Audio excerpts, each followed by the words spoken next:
అందరికీ నమస్కారం. ఈరోజు గౌరవ ఆంధ్రప్రదేశ్ సీఎం గారి మీద అంబటి రాంబాబు అనే వ్యక్తి చేసిన వ్యాఖ్యలు చాలా దౌర్భాగ్యం.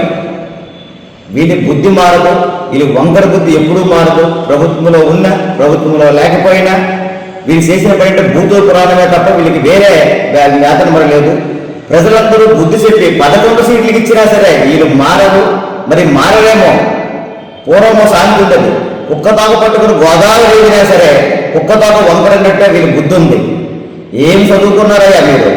ఏం మంత్రి పదవి చేశారు? మీరు ఏమి రాష్ట్రానికి ముందు పరిపాలించారయ్యా? ప్రజలకు అన్ని విధాలుగా నాటవలసిన వ్యక్తులు మీరు. మీ బుద్ధి ఏమైంది? గడ్డి తింటాం రా రాంబాబు గారు. మీ మధ్యమైనా పోయిందా? మీ సంస్కారమే పోయి ఉందా? మీకు అమ్మ అక్క అన్న తమ్ములు లేరా? మాట్లాడే పద్ధతి ముందు నేర్చుకోండి.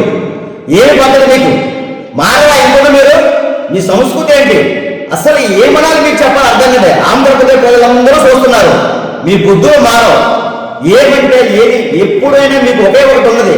నోటికి ఏ పరుసు పదాలు వస్తే ఆ పదాలతో ప్రజల్ని నాయకుల్ని తిట్టడమే తప్ప ఏమై